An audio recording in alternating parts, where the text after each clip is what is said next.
दुनिया में बहुत से लोग अपने मुल्क के मुख्तलिफ शोबों में अपने टैलेंट, मेहनत और लगन से अपने मुल्क का नाम रोशन करते हैं, जिनके बाद उन्हें मुख्तलिफ मेडल्स और नेशनल अवार्ड समेत कई दूसरे मेडल्स मिलते हैं, जिससे न सिर्फ उस शख्स के मुल्क का नाम रोशन होता है बल्कि वो शख्स खुद भी एक सेलिब्रिटी बन जाता है।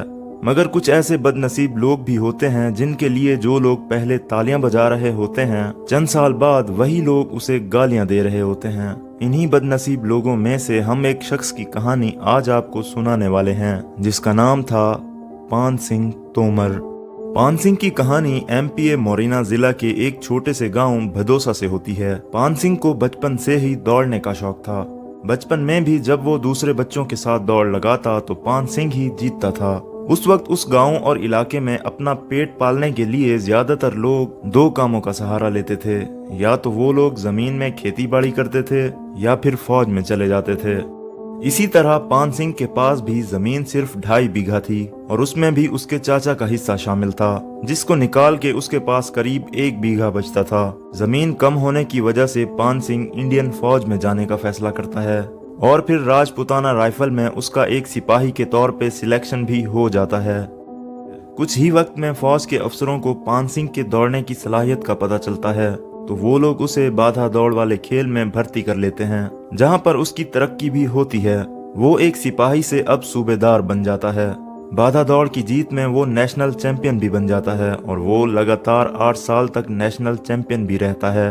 फिर वो टोक्यो में एशियन गेम्स में भी जाता है, जहां वो बाधा दौड़ में दूसरी पोजीशन हासिल करता है। इसी तरह वो शादी करता है, 2 बच्चे होते हैं और जिंदगी यूं ही चलती रहती है। फिर कुछ सालों बाद पान सिंह फौज से वक्त से पहले रिटायरमेंट ले लेता है। वो सोचता है कि अब मैं अपने गांव में जाकर खेती बाड़ी करके बाकी जिंदगी गुजारूंगा। पान सिंह जब वापस अपने गांव जाता है तो उसको पता चलता है कि किसी वजह से पान सिंह के चाचा ने वो 2.5 बीघा एक आदमी के पास गिरवी रखा है और वो आदमी वहां का एक गुंडा मिजाज आदमी समझा जाता था। फिर पान सिंह की अपने चाचा से इस बात पे बहुत बहस होती है और आखिरकार पंचायत बुलाई जाती है, जहां ये फैसला होता है कि पान सिंह पैसे देकर उस बाबू नाम के गुंडे से अपनी जमीन वापस लेगा।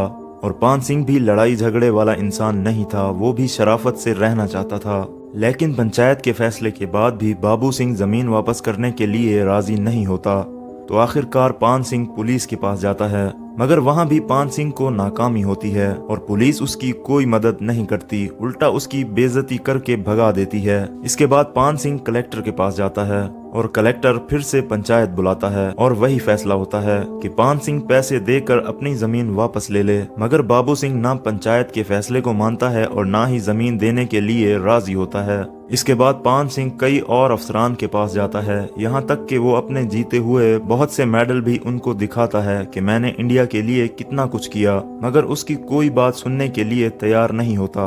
पान सिंह की अफसरों के पास भाग दौड़ देखकर बाबू सिंह बहुत गुस्से में आ जाता है और पान सिंह को मारने के लिए उसके घर पे चंद गुंडों के साथ धावा बोल देता है। जहां उस वक्त पान सिंह मौजूद नहीं होता, तो बाबू सिंह पान सिंह के बेटे और उसकी मां को मारता है और धमकाता है और फिर वहां से चला जाता है। पान सिंह जब अपने घर पहुंचता है तो अपनी मां और बेटे को जख्मी हालत में देखता है और पान सिंह की मां पान सिंह से कहती है कि काश तू पैदा होते ही मर गया होता तो आज मुझे ये दिन नहीं देखना पड़ता। और उसको ये भी कहती है कि अगर तूने सुबह होने से पहले मेरा बदला नहीं लिया तो मुझे अपनी शक्ल कभी मत दिखाना। इसके बाद अब पान सिंह गुस्से से आग बगोला हो जाता है और अपने साथ चाचा, भाई और 1-2 और बंदों को लेकर वो बाबू सिंह की हवेली में घुस जाता है और सीधा बाबू सिंह को गोली मार देता है, जिससे बाबू सिंह वहीं मर जाता है। और उसके बाद पान सिंह बाबू के भाई जरनैल सिंह को गोली मार देता है और वो भी मर जाता है। फिर वो उनके रिश्तेदारों में से लाइक सिंह और हवलदार सिंह को भी गोलियां मार देता है। 4 लोगों की दिन दहाड़े जान लेने की वजह से पुलिस अब पान सिंह के पीछे पड़ जाती है, जिसकी वजह से पान सिंह चंबल के बीहड़ में छुप जाता है।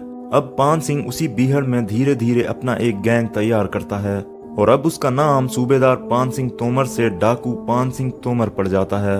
अब पान सिंह लोगों को किडनैप करना, डकैतियां करना और लोगों को मारना शुरू कर देता है, जिससे उसका पूरे इलाके में एक दबदबा और डर फैल जाता है और पुलिस पर भी ऊपर से बहुत सख्ती होने लगती है कि कुछ भी करके जिंदा या मुर्दा पान सिंह के गैंग को खत्म करो। इसी तरह पान सिंह अपने गैंग के साथ एक बार एक गांव में रुकता है, जहां उसकी कोई पुलिस को मुखबरी कर देता है और उनकी पुलिस के साथ एक खौफनाक मुठभेड़ हो जाती है, जिसमें पान सिंह का भाई मारा जाता है। और फिर उसी गुस्से में पान सिंह वहां के 6 लोगों को पूरे गांव वालों के सामने बहुत बेदर्दी के साथ गोलियां मार देता है।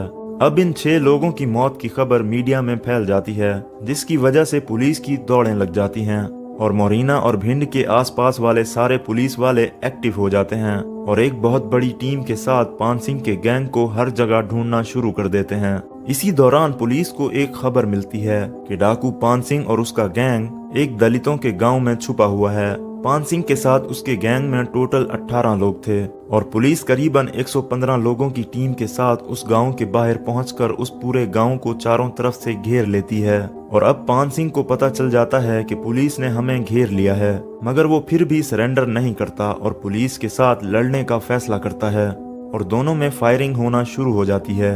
ये फायरिंग का सिलसिला लगातार 9 घंटे तक चलता रहता है और सुबह जब डाकुओं की तरफ से फायरिंग बंद हो जाती है तो पुलिस समझ जाती है कि अब सब लोग मारे जा चुके हैं। और जब पुलिस वहां पहुंचती है तो उन्हें वहां पान सिंह की लाश जमीन पर पड़ी हुई मिलती है। और इसी तरह से एक सूबेदार, एक एथलीट और एक ऐसा शख्स जो नेशनल चैंपियन रहा, उसकी मौत हो जाती है। पान सिंह की स्टोरी के ऊपर एक फिल्म भी बनाई गई थी जिसमें इरफान खान को लीड रोल में लिया गया था। तो दोस्तों, ये थी पान सिंह तोमर की कंप्लीट स्टोरी। तो मिलते हैं किसी और भूले हुए केस की स्टोरी के साथ। तब तक के लिए अपना बहुत सा ख्याल रखिएगा। अल्लाह हाफिज।